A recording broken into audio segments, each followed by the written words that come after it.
Take One வழங்கும் Sing in the Rail sponsored by அம்மா Chettinad restaurant சுவையின் சொர்க்கம். So Take One வழங்கும் Sing in the Rail. Welcome. ரிவிக்கு கால் பண்ணும்போதே sir உங்களுக்காக ஒரு ட்ரெயினே வெயிட் பண்ணுது அப்படின்னு.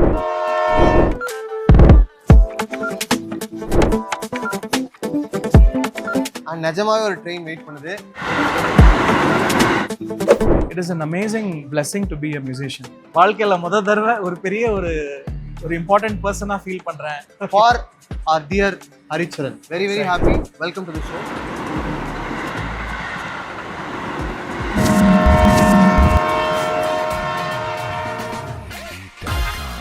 நீங்க சொன்னீங்க இல்லையா ஃபர்ஸ்ட் டைம் ரொம்ப இம்பார்ட்டண்டா ஃபீல் பண்றேன் அப்படின்னு.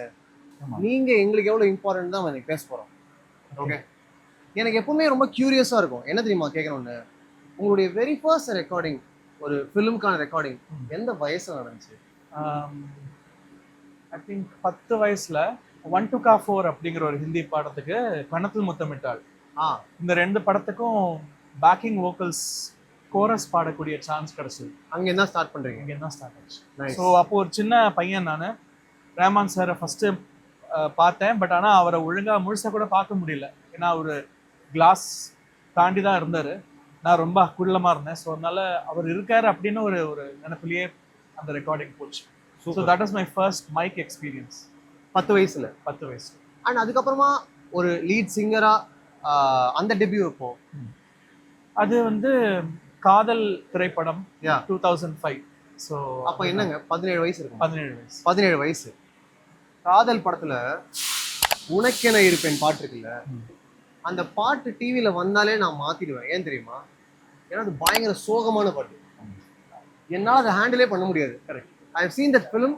என்ன அது ரொம்ப இம்பாக்ட் பண்ணிடுச்சு. இந்த படமும் எதுக்காக அதை கேட்க வரேன்னா, 17 வயசுல எப்படிங்க அவ்வளோ சோகத்தை உங்களால் ப்ராசஸ் பண்ண முடியுது? நிஜமா கேட்குறேன். நிச்சயமா நிறைய பேர் கேட்டிருக்காங்க அதை. பட் அப்போ எனக்கு இந்த உணர்ச்சிகள் பத்திலாம் அவ்வளோ தெரியாது. ஒரு காதல், ஒரு ஒரு ஒரு ஒரு பெரிய ஒரு பொண்ணு நம்மளை நம்பி வந்திருக்கா, அவளை நம்ம தான் காப்பாற்றணும் அப்படிங்கிற ஒரு கான்செப்ட் தான் ஓடும் அந்த படம். ஸோ உனக்காக நான் இருக்கேன், எனக்காக நீ இருக்க, நீ இல்லைன்னா நான் இறந்துருவேன் அப்படிங்கிற ஒரு லைன்ஸ் வரும் அந்த பாட்டில். ரொம்ப உருக்கமாக தான் இருக்கும். பட் ஆனால் எனக்கு அப்போ வந்து அவ்வளோ ஃபீல் கொடுக்கறதுலாம் தெரியாது. அவங்க ஜாஷ்வா ஸ்ரீதரும் நாமத்துக்குமார் சாரும் பாலாஜி சக்திவேல், இது ஒரு அமேசிங் காம்போ. அவங்க கொடுத்த டைரக்ஷனில் தான் நான் பாடினேன். அண்ட் நிறைய விஷயங்கள் ட்ரை பண்ணோம். Whatever happen was because of them. Super. And டெஃபினட்டாக அதனுடைய ஸ்டார்ட்டே ஹைல தான் ஆரம்பிக்கும்.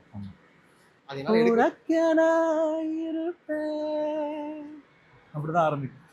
நீங்கள் உள்ளே போகும்போது ஐடியாவாகவே அவ்வளோ ஹைல தான் ஆரம்பிச்சது அது. அண்ட் ஆர் டிஸ்கஸ் பண்ணி இல்லை டியூன் அப்படி தான் இருந்துச்சு. ஸோ அதுவும் நீங்கள் பார்த்தீங்கன்னா அந்த எடுக்கிற பிச்சு வந்து இந்த பாட்டோட பிச்சே ரொம்ப ஹை. ஒரு 3 ஸ்ருதியில் இருக்கும். ஸோ அது யூஸ்வலாக ரொம்ப ஹை. ஸோ அதில் வந்து அந்த டாப் நோட்ஸ் வந்து ரொம்ப, it is actually a very high song for any singer. So நீங்கள் சொல்கிறது கரெக்டு தான். ஒரு உச்சக்கட்டத்தில் தான் ஆரம்பிக்கும். அண்ட் அதுக்கு மேலே வர ஹை போகும் அந்த பாட்டு. கண்மணியே, என்னால் என்ன நம்பவே முடியலன்னா, ஒரு 17 வயசு பையன் இவ்வளோ சோகத்தை ப்ராசஸ் பண்ணி பயங்கரமாக பாடினதை இன்னைக்கு வரைக்கும் நம்ப முடியல. அண்ட் அங்கேருந்து கொஞ்சம் கொஞ்சமாக இவால்வ் ஆகிறீங்க இல்லையா? அண்ட் உங்களுக்கும் இதெல்லாம் புரிய ஆரம்பிக்கும். வரிகள் புரிய ஆரம்பிக்கிறது, எமோஷன்ஸ் புரிய ஆரம்பிக்கிறது.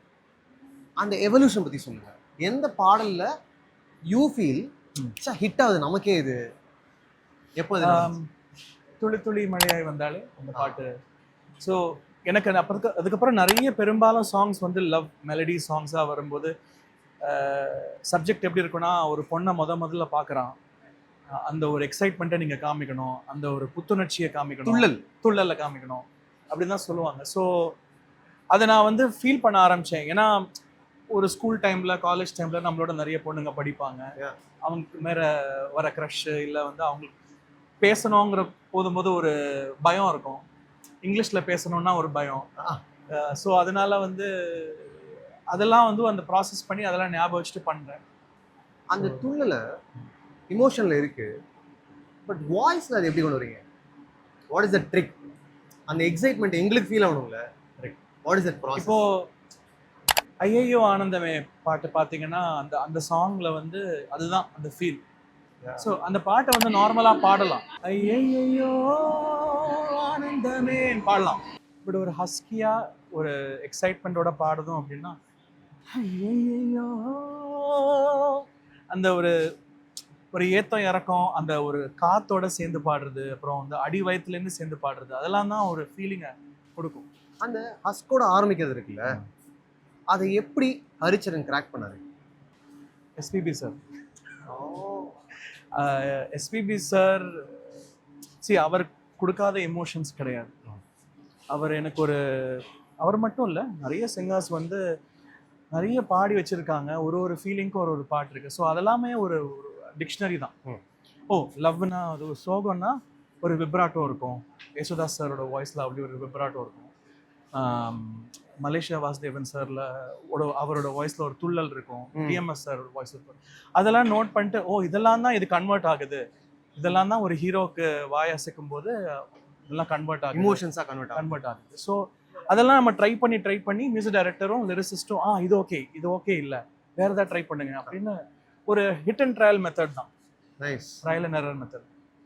இதை கிராக் பண்ண முடியாம ஏதாவது ஒரு ரெக்கார்டிங்ல ஸ்ட்ரகிள் பண்ணிருக்கீங்களா? ரொம்ப நேரம் ஸ்ட்ரகிள் பண்ணி அப்புறம் கிராக் பண்ண ஏதாவது கதை இருக்கா? கமல் சாரோட ஜிவிஎம் படம், இல்லாத பலரும் நீ அறிந்து நடப்பதை வியப்பே, பார்த்த முதல் நாளே அந்த பாட்டு நான் முதல்ல பாடினேன். பட் ஆனா அந்த அந்த ஃபீல் என்னால கிராக்கே பண்ண முடியல. அந்த அவங்க எதிர்பார்க்குற ஃபீலை கொடுக்க முடியல. So and they also felt that என்னோட வாய்ஸ் ரொம்ப யங்காக இருக்கு for Kamal sir obviously. So அந்த அந்த அந்த ஒரு ரெக்கார்டிங் எனக்கு it was a lesson for me. ஒரு பிளேபேக் சிங்கருக்கு வந்து ஒரு பாட்டை வந்து ஒரு 10-15 இமோஷனில் பாட தெரியணும். ஏன்னா அது வந்து ஒரு இத்தினோண்டு இருக்கிற, இப்போ தெரியும் உங்களுக்கு, ஒரு ஷூட்னா இத்தினோண்டு தான் இடம் இருக்கும், அந்த இடத்துல நம்ம இமோட் பண்ணணும், கரெக்ட், அழணும். கரெக்ட். அதே மாதிரி தான் ஒரு சிங்கருக்கும் ஒரு 3-4 ஃபீட் தான் இருக்கும் அந்த ஸ்டுடியோ. அதுக்குள்ள இல்லாத ஃபீலிங்கை கொண்டு வரணும். சோகத்துக்கு பர்சனல் லைஃப்ல ஒரு சோகம் இருக்கும், அதெல்லாம் விட்டுட்டு நம்ம டக்குன்னு ஒரு ஹீரோ இன்ட்ரோ சாங் பாட வேண்டியிருக்கும். அதெல்லாம் வந்து you have to quickly change emotions from 1 to 2, 2 to 3. So அது டக்குன்னு ஸ்விட்ச் பண்ணணும், இது நம்ம கிராக் பண்ணணும், இது நம்ம கற்றுக்கணும் அப்படின்னு நான் நிறைய மெனக்கெட்டேன். ஸோ இந்த பார்த்த முதல் நாளே பாடலுக்கு நீங்கள் ஒரு முயற்சி செய்கிறீங்க. ஆமாம். பட் ஃபைனலுக்கு போகலை உங்களுடைய வாய்ஸ் அப்படின்றது அந்த யங் ஏஜில் உங்களை அஃபெக்ட் பண்ணுச்சா? Yes, it did affect me. அது ஒரு கேள்வியாகவே இருந்துச்சு, ஏன் வந்து நமக்கு இது பண்ண முடியல, நம்ம நெக்ஸ்ட் டைமில் வந்து இது எப்படியாவது நம்ம வி ஹேவ் டு ஒரு ஆப்பர்ச்சுனிட்டி கிடைக்கிறது ரொம்ப அபூர்வம் தான். எஸ்பெஷலி அந்த மாதிரியான ஒரு பெரிய படம் எந்த இடத்துலையும் நம்மளை வந்து நம்ம குறைவாக நம்ம வந்து வி ஷுடன்ட், நம்மளோட எஃபர்ட் நம்ம அதிகமாக போடணும், we should try to get it. அப்படியே எப்படி நமக்கு மிஸ் ஆச்சு, எதனால மிஸ் ஆச்சு அப்படின்னு கேள்விகள். One more new experience for you அப்படின்னா கேளாயோ. யா, கேளாயோ பாட்டை கேட்டுட்டு அதனுடைய கிரெடிட்ஸை பார்த்துட்டு ஆச்சரியப்படாத ஆளே இருக்க முடியாது. கரெக்டா? நான் முதல்ல திவாகர் மட்டும்தான் பாடுறாரு, இன்னொரு வாய்ஸ் யாரோ பாடியிருப்பாங்கன்னு நினச்சேன். பார்த்தா ஃபீமேல் சிங்கர்னுடைய வாய்ஸ் வந்து உங்களோட வாய்ஸாக இருக்கு. அது எப்படி பண்ணீங்க, என்ன கதை? ஸோ அதில் திவாகர் தவிர இன்னொரு மேல் வாய்ஸும் இருக்கும், அதுவும் நான் தான் பாடினேன் பாட்டில். ஸோ எப்படின்னா முதல்ல ரஹ்மான் சார் என்னோட வாய்ஸை வச்சு ஃபுல் சாங் எடுத்தார். ஓகே. ரெக்கார்ட் பண்ணார். அதாவது மேல் லிரிக்ஸாக இருக்கட்டும், ஃபீமேல் லிரிக்ஸும் இருந்தது. ஸோ நான் கேட்டேன், சார் ஃபீமேல் லிரிக்ஸ் இருக்கே, இது யார் பாட போகிறாங்க, யாரையாவது பாட வைப்பேன், நீ அதுக்கு சும்மா ஒரு கைடு மாதிரி நீ ஒன்று பாடி கொடு. ஓகே. சும்மா அந்த தத்தக்காரம் அந்த ஒரு பிளேஸ்மெண்ட்டுக்காக நீ ஒரு பாடி கொடு, அதை வச்சு நாங்கள் ஃபீமேலை ரெக்கார்ட் பண்ணுவோம் அப்படின்னு சொல்லி நான் வந்து ஒரு ஆம்பளை மாதிரியே பாடினேன். கீழே ஃபீமேல் மேலே பாடுவாங்க, நான் கீழே அப்படியே பாடினேன். ஓகே. அதுக்கப்புறமா ரிலீஸ் ஆனதுக்கப்புறம் ஃபீமேல் வாய்ஸ் மாதிரி இருந்துச்சு. பட் ஆனால் பேர் யாரோட பேரும் இருக்குல்ல, ஒரு ஃபீமேல் சிங்கரோட பேரே இல்லை. அதுக்கப்புறமா நான் ஸ்டுடியோ கால் பண்ணி கேட்டேன், இந்த மாதிரி யார் பாடினாங்க, பேரே மிஸ் பண்ணிட்டீங்களே, பாவம் அவங்களுக்கு கிரெடிட்ஸ் கொடுக்கல அப்படின்லாம் நான் சொன்னேன். இல்லை ஜி, அது உங்கள் வாய்ஸ் தான். நாங்கள் யோசிச்ச மாதிரியே நீங்களே யோசிச்சிருக்கீங்க. ஆமாம். ஸோ அது உங்கள் வாய்ஸ் தான், ஏதோ ஒன்று டெக்னாலஜி யூஸ் பண்ணி ஒரு ஃபார்மெண்ட் அப்படி மாற்றி +12 ஆக்டேவில், அடுத்த ஆக்டேவில் வந்து அந்த வாய்ஸை டெக்னாலஜியால் தள்ளி ஸோ அது ஃபீமேல் சிங்கர் மாதிரி சவுண்ட் பண்ண வச்சிருக்கு. அதுக்கப்புறம் நான் ரஹ்மான் சாரை மீட் பண்ணேன். சார் ஏன் சார் இப்படி ஏன் வேற சிங்கர் ஃபீமேல் சிங்கர் ஏன் ரெக்கார்ட் பண்ணிருக்கலாம்? இல்லை யாருமே உன் அளவுக்கு செக்ஸியாக பாடலடா அப்படின்னு. நான் வந்து அதுக்கு என்ன சொல்றது? சரி சார், ஓகே, ப்ளஷ் பண்ணிட்டு விட்டுற வேண்டியது. செக்ஸினஸ் பற்றி பேசும்போது என்னோட ஒரு ஃபேவரட் செக்ஸியஸ்ட் சாங் ஒன்று இருக்கு, அதையும் நீங்கள் தான் பாடிருக்கீங்க, மனோஹரி. கரெக்ட். எனக்கு ரொம்ப ரொம்ப பிடிக்கும் அந்த பாட்டு. அண்ட் அதனுடைய லிரிக்கல் வேல்யூமே சூப்பராக இருக்கும். ஆமாம் இல்லையா? ஸோ அந்த பாட்டினுடைய ரெக்கார்டிங் எக்ஸ்பீரியன்ஸ் நம்ம பேசுவோம். ஃபஸ்ட்டு கீரவாணி சாரோட ஒர்க் பண்ணுறேன். ஸோ ஹைதராபாடுக்கு தான் கூப்பிட்டாங்க. ஐ டென்ட் நோ ராஜமௌலி சார் அப்போது. அதுக்கப்புறம் தான் அவரை பற்றிலாம் தெரிய வந்துட்டு. அவர் உட்காந்துட்டு இருந்தார். I got introduce to him. பெரிய studio, Prasad studio, and Madan Karky was there. அதுவும் மதன் கார்கியோட லிரிக்ஸ் வந்து ரொம்ப அப்படியே லட்டு மாதிரி இருக்கும். ஒளித்து மறைத்து வளத்தை எடுக்க தேடல் தேடல் மெல்ல மெல்ல அப்படின்லாம் வந்து நான் வந்து மெல்ல மெல்ல நினச்சேன். இல்லை, மெல்ல மெல்ல அது வேற. சூ பண்ண நானும் அவரும் எஸ்பிபி சாரோட சாங்ஸ்லாம் ஜாம் பண்ணிட்டு இருந்தோம். ஓ, பழைய பாட்டெல்லாம் ராஜா சாரோட பாட்டெல்லாம் பாடிட்டு இருந்தார், நானும் கூட பாடிட்டு இருந்தேன்.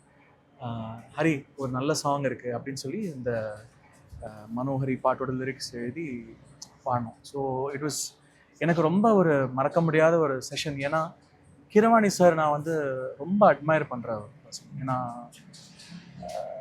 மெலடியாக இருக்கட்டும், ஒரு கமர்ஷியல் ஆஸ்பெக்ட் ஆஃப் மியூசிக்காக இருக்கட்டும், அதை ஏஸ் பண்ணவர் Keeravani sir. And very very sweet person. And அந்த இடத்துல வந்து இவ்வளோ ஒரு ஹெவி சவுண்டிங்கான ஒரு சாங் மனோஹரி, அதை கேட்டு பாடும்போது இட் வாஸ் டெஃபினெட்லி அந்த செஷனை மறக்கவே முடியாது. அந்த செஷனில் சின்ன சின்ன இன்புட்ஸ் வந்திருக்கும். ஆமாம், கரெக்டாக கீரவாணி அவர்கள் சொல்லியிருக்கலாம், ராஜமௌலி அவர்கள் சொல்லியிருக்கலாம். ஆமாம், அதை பற்றி சொல்லுங்கள். ஏன்னா நீங்கள் ஒரு ஃப்ளோவில் இருந்திருப்பீங்க, இது நல்லா இருக்குது, இப்படி ஒன்று பண்ணலாம், அண்ட் அது பயங்கர மேஜிக்கலாக ஒன்று நடந்திருக்கலாம் இல்லையா? அந்த மேஜிக் பற்றி சொல்லுங்கள். ஸோ மனோஹரி அது வந்து ஒரு மாச்சோவாக பாடணும் அப்படின்னு சொன்னார் ஒரு பிரபாஸ். ஹீ இஸ் ஆக்சுவலி ஒரு ராஜ பரம்பரையில் இருக்கிற ஒரு பர்சன். ஸோ அவர் போய் ஒரு டிஸ்கைஸில் பாடும்போது அந்த ஒரு ராஜா மாதிரி இருக்கணும், வாய்ஸ் கம்பீரம் போயிடக்கூடாது. And at the same time ஒரு நாட்டினஸ் இருக்கணும். அந்த பொண்ணுங்களோட விளையாடும்போது, அவங்களோட டான்ஸ் ஆடும்போது இருக்கிற அந்த நாட்டினஸ் இருக்கணும். ஸோ ஒரு இழிப்போடே பாடணும், ஒரு சிரிச்சுட்டே பாடணும். ஸோ அதெல்லாம் சொல்லி கொடுத்தாங்க. எந்த ஒரு ரெக்கார்டிங்கில் உங்களுக்கு உங்களோட பர்சனல் இமோஷன் பயங்கரமா இன்வெஸ்ட் பண்ணீங்க? ஆரிரோ ஆராரிரோ இது தந்தையின் தாலாட்டு, பூமியே புதிதானதே இவள் மழலையின் மொழி கேட்டு, இரு உயிர் ஒன்று சேர்ந்து இன்று ஓர் உயிராகுதே, கருவறை இல்லை என்ற போதும் சுமந்திட தோணுதே, விழியோரம் ஈரம் வந்து குடை கேட்குதே, ஆரிரோ ஆராரிரோ இது தந்தையின் தாலாட்டு. அந்த லிரிக்ஸை பார்த்த உடனே, அந்த சிச்சுவேஷன் எக்ஸ்பிளைன் பண்ண உடனே எனக்கு, பிகாஸ் எனக்கு அந்த மாதிரி ஃபேமிலியில் எனக்கு ஒரு கசின் இருக்காங்க. ஸோ அவங்களுக்கு வந்து அவங்கள நான் நிறைய சின்ன வயசுலேருந்து பார்த்துருக்கேன். அண்ட் அவங்களுக்கு வந்து என்ன சொல்கிறது, her mental state is she's a little slow in some things, and I shouldn't say she's a special child, adha sollanum. So I could really connect with the situation. And நான் ரியலாகவே ஒரு தந்தையா, ஒரு தந்தை வந்து ஒரு தந்தைக்கும் மகளுக்குமான அந்த ஒரு புனித உறவை எப்படி பாட முடியும், எப்படி வந்து ஒரு லவ்வோட பாட முடியும் அப்படிங்கிறது, I really gave all my emotion into that song. And ஜீவியும் ரொம்ப, he was very supportive. உங்களுடைய ஜேர்னியில் one more important, very important album நான் நினைக்கிறது காவிய தலைவன். ஓயா, இல்லையா? எஸ். என்னென்ன ரேஞ்ச் இருக்குமோ எல்லாமே ஒரே ஆல்பமில். ட்ரூ. அது எனக்கு it is like a feather on my cap அப்படிங்கிற மாதிரி ஒரு விஷயம் தான். டெஃபினட்டாக ரியலி ரியலி ஸ்பெஷல். ஏன்னா ஒரு சிங்கருக்கு வந்து ஒரு படத்தில் ஒரு பாட்டு கிடைக்கிறதே ஒரு பெரிய விஷயம். இந்த டைமில் எஸ்பெஷலி அந்த டைமில் ஒரே படத்தில் 9 பாட்டு, மோர் தேன் ஒரு ஒரு பாட்டை சரி நிறைய பாடுறோம் அப்படிங்கிற சந்தோஷம் மட்டும் இல்லாமல் I was able to work with Rahman sir every night for more then 3-4 months. யோசிச்சு பாருங்க, I was completely in cloud number 9 every day. Daily night அங்கே போயிட்டு ஒரு லிரிசிஸ்ட், ஒரு நாள் வாலி சார், ஒரு நாள் பாவிஜய், அடாடா, ஒரு நாள் அந்த மாதிரி ஒரு ராகம், வீல் எக்ஸ்ப்ளோர் ராகம்ஸ். அது ஸ்பெஷலி அவர் வந்து இதுக்காக நிறைய ரிசர்ச் என்ன ரிசர்ச் பண்ண சொன்னார். அந்த காலத்தில் நாடக கலைஞர்கள் எப்படி பாடுவாங்கன்னு ரிசர்ச் பண்ணேன். சிஜி கிட்டப்பா அவர்கள் பாடினது, எம்கேடி பாடின நாடகங்கள், அவங்க எப்படி ஜஸ்ட் ஒரு தப்லா ஒரு ஹார்மோனியம் வச்சு ஒரே பர்சன் வேற வேற குரல்களை மாற்றி ஒரு கேரக்டருக்காக பாடுவாங்க. திடீர்னு குரலை மாற்றி கட்ட குரல் வச்சு தாத்தாக்காக பாடுவாங்க, கொஞ்சம் இது பண்ணி ஒரு சின்ன பையனுக்காக பாடுவாங்க, ஒரு ஹீரோக்காக பாடுறது. இதெல்லாம் நீ ரிசர்ச் பண்ணிட்டு லெட்ஸ் ட்ரை அ ஃபியூ, இந்த ராகத்தில் ஒன்று ட்ரை பண்ணலாம், இந்த ராகத்தில் ஒன்று ட்ரை பண்ணலாம் அப்படின்னு வசந்த பாலன் சாரும் ரஹ்மான் சாரும் பிளான் பண்ணது. அண்ட் இந்த படம் பூரா சித்தார்த் அப்படிங்கிற ஆக்டருக்கு இருக்கிற கேரக்டருக்கு ஒரே வாய்ஸை மெயின்டைன் பண்ணலாம், ஒரு ஆத்தென்டிசிட்டி, ஒரு நாடகம் மாதிரி. ஸோ அதுக்காக தான் இவ்வளோ பாடல்கள். நைஸ். அண்ட் ஆல் இமோஷன்ஸில் இப்போ சண்டி குதிரை மாதிரி ஒரு பாட்டு, அதே மாதிரி அல்லி அர்ஜுனா மாதிரி ஒரு பாட்டு. ஆக்சுவலாக அந்த அல்லி அர்ஜுனா அப்படிங்கிற அந்த பாடல் வந்து ரொம்ப பெரிய பாடல். இட் வாஸ் ஆக்சுவலி ஒரு 4-5 பாடல்கள் சேர்ந்த பாடல். ஸோ நாங்கள் எல்லாமே அதை ஒரு தனித்தனி பாடலாக தான் அப்ரோச் பண்ணோம். அதுக்கப்புறமா அதை சவுண்ட் ட்ராக்ல பார்க்கும்போது எல்லாத்தையும் கோத்து ஒரு பெரிய ட்ராக்காக வச்சுருந்தாங்க. பட் அது ஆக்சுவலாக ரெக்கார்ட் பண்ணது வந்து தனித்தனி பாடலாம். வந்தனம் வந்தனம் இஸ் மை ஃபேவரட். வந்தனம் வந்தனம் வந்தனம் வந்தனம் எல்லோருக்கும் வந்தனம் வந்தனம்.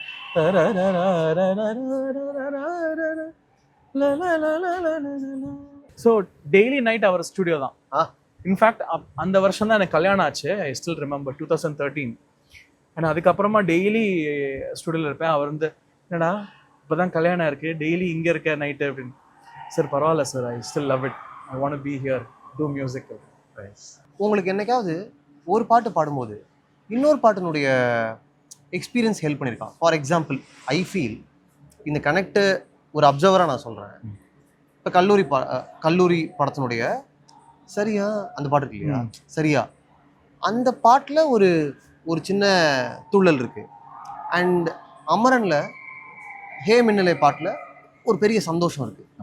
இப்போ ரெண்டுமே ஒரு சந்தோஷம் தான், ரெண்டும் ஒரே ஃபீலை எக்ஸ்பிரஸ் பண்ணுற பாட்டு தான் இல்லையா? ஆமாம், கரெக்ட். இந்த கனெக்ட் பற்றி சொல்லுங்கள். அந்த சந்தோஷத்துக்கும் இந்த சந்தோஷத்துக்கும் என்ன டிஃபரன்ஸ், ஆர் அது எப்படி காமிக்கிறீங்க வித்தியாசத்தை?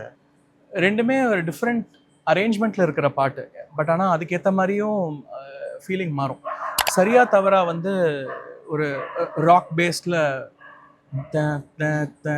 சரியா இது தவறா இந்த உறவின விதுக்கிட மனதுக்கு தெரியல சரியா வரும். And hey Minnale is more of it's more of ஒரு innocent pink love I feel. ஏன்னா ஜிவி பிரகாஷ் குமார் சாரும் ஃபஸ்ட் அந்த பாட்டை ரெக்கார்ட் பண்ண சொல்லும்போது ஹீ செட், ஹரி அமரன் ஒரு படத்தில் ஃபஸ்ட்டு வர பாட்டு இது, ஒரு பொண்ணை தடவை பார்க்கும்போது வர அந்த ஃபீலிங். ஸோ அதை நீங்கள் எப்படி கொடுப்பீங்க? அந்த பாட்டு மட்டும் இல்லாமல் அதை சுற்றி வோக்கல் அரேஞ்ச்மெண்ட்ஸ் நிறையா பண்ணுங்க, நிறைய ஹார்மனிஸ் பண்ணுங்க, ஒரு பாட்டுக்கு எதிர்பாட்டு நீங்களே பாடுங்க, நீங்கள் எனக்கு பண்ணி கொடுங்க, I think you do it good அப்படின்னு. ஸோ அந்த மாதிரி தான் நீங்கள் அந்த பாட்டில் கவனிச்சிங்கன்னா ஹே மின்னலே மின்னலே ஹே மின்னலே மின்னலே இந்த மாதிரி நிறைய ஒரு ஆன்சர்ஸ் நிறைய வரும். ஸோ அந்த ஃபீலிங்கை வந்து அதை இன்னும் கிராண்ட் பண்ணுறதுக்கு, கிராண்டியராக பாடுறதுக்கு அதெல்லாம் அந்த வோக்கல் அரேஞ்ச்மெண்ட்ஸ் தான் ஹெல்ப் ஆச்சு. ரொம்ப ரொம்ப சந்தோஷம். Thank you so much. எனக்காக இது நீங்கள் வந்து பண்ணி கொடுத்து ரொம்ப ரொம்ப நன்றி. அண்ட் நீங்கள் கேட்ட கேள்விகள் எல்லாமே ரொம்ப மீனிங்ஃபுல்லாக இருந்தது. It really hit me different. ஆன்சர்ஸும் பயங்கர மீனிங்ஃபுல்லாக இருந்துச்சு. எனக்கு மட்டும் இல்லை, பார்க்குறவங்களும் நிச்சயமாக ஹெல்ப்ஃபுல்லான ஆன்சர்ஸாக இருக்கும்னு நான் நம்புகிறேன். I hope. Thank you so much. ரொம்ப ரொம்ப நன்றிங்க. தேங்க்யூ. இதுக்கப்புறம் ஒரு முக்கியமான ஜாமிங் செஷன் இருக்குது. நீங்கள் இன்னும் நிறைய சிங்கர்ஸ் கூட உங்களுடைய ஃபேன்ஸ் கூட சேர்ந்து பயங்கர ஜாலியான ஒரு செஷன் இருக்குது.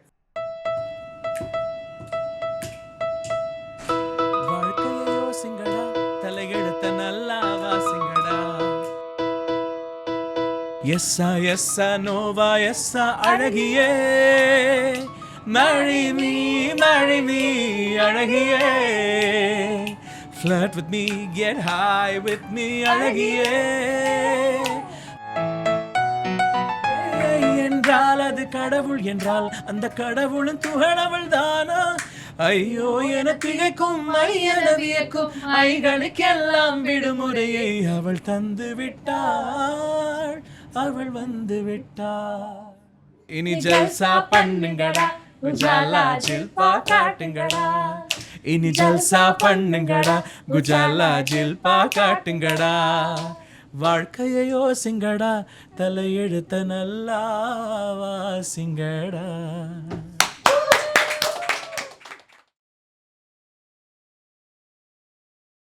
டேக் ஒன் வழங்கும் சிங் இன் த ரயில் ஸ்பான்சர்ட் பை அம்மா செட்டிநாடு ரெஸ்டாரண்ட் சுவையின் சொர்க்கம்.